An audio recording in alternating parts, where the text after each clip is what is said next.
BNP যদি ওদের নেতাকর্মীগুলো ঠিক করতে না পারে তাহলে আমরা ঠিক করার দায়িত্ব নিয়ে নিব, কিন্তু ইনশাআল্লাহ একদম একটা কেউ ছেড়ে দেওয়া হবে না। ইনশাআল্লাহ 1,76,000 ভোট বিএনপি পাইছে, এই জোটও 1,68,000 ভোট পাইছে। 1,68,000 মানুষকে প্রতিপক্ষ বানায় কেউ যদি রাজনীতি করতে চায়, রাজনীতি করতে দেওয়া হবে না। বালাপাড়া, এটা কি আমাদের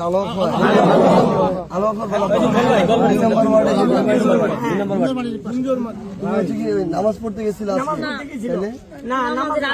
নামাজের আগে? তোমার কাছে কি ছিল? ওই যে একটা ব্যাগ ছিল, ওটা দেখে তারপরে কি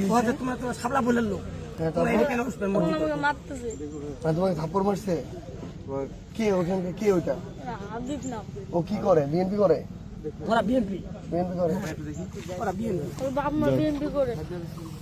তখন তোমাকে মানে কয়েকটা মারছে এরকম?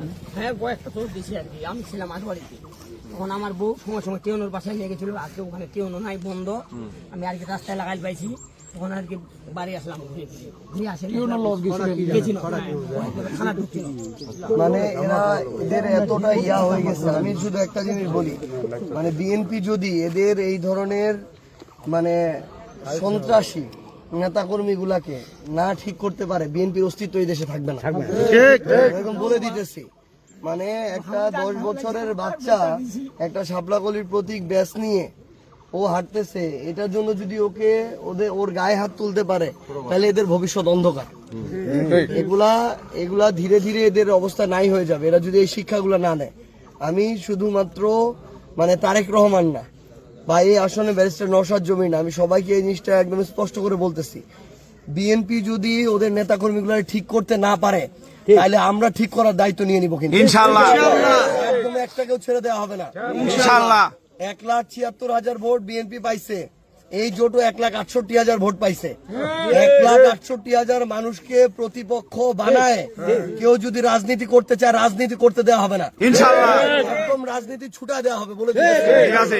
এবং এটাও স্পষ্ট করে বলে, এই যে 8,000 ভোটের পার্থক্য, এরকম হাজারটা প্রমাণ আছে, এখানে মেকানিজম করা হয়েছে। আমাদেরকে ভোটে হারাইতে পারতো না, ভোটে হারাইতে পারতো না। ভোট কেন্দ্র আটকায়, ভোট কেন্দ্র দখল করে এদের সন্ত্রাসী নেতাকর্মীগুলা সাংবাদিক সাজে এরা ভোট চুরি করে এটা করছে।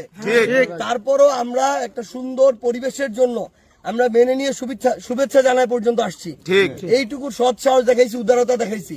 এখন এরা যদি এই ধরনের সন্ত্রাসী কার্যক্রম করায়, একদম সবার নেতাগিরি ছুটে দেওয়া হবে ইনশাআল্লাহ। আগেকার রাজনীতি আর নাই যে কেউ একজন এমপি হয়েছে আর ক্ষমতায় গেছে দেখে তার পায়ের নিচে থাকবে আর সে মাথায় উঠে নাচবে। মাথায় উঠে গেলে একদম আছাড় দিয়ে ফেলে দেওয়া হবে। একদম সবাই আপনারা আপনাদের জায়গা থেকে পায়ে পাড়া দিয়ে আমরা কারোর সাথে লাগতে যাব না। কিন্তু এইরকম কার্যক্রম যদি করে, একটা 7, 8, 10 বছরের ছেলে একটা শাপলাকলির ইয়া নিয়ে ঘুরতেছে, ওকে ওরা পিটাইতে দ্বিধা করে না, ওকে ওরা থাপড়াইতেছে। মানে কত বড় নিকৃষ্ট হয়ে গেছে এরা। এবং আজকে পঞ্চগড়ে এক আসলে এরকম 25-30টা জায়গায় এই ধরনের ঘটনা ঘটছে। আমি আমার জায়গা থেকে একদম স্পষ্ট করে আপনাদেরকে বলতেছি, পায়ে পাড়া দিয়ে লাগবো না, আমরা আমাদের সুস্থ রাজনীতি করব। কিন্তু কেউ যদি বেশি করে একদম ছাড় দেওয়ার কোনো সুযোগ নেই। একদম আমার বাড়ি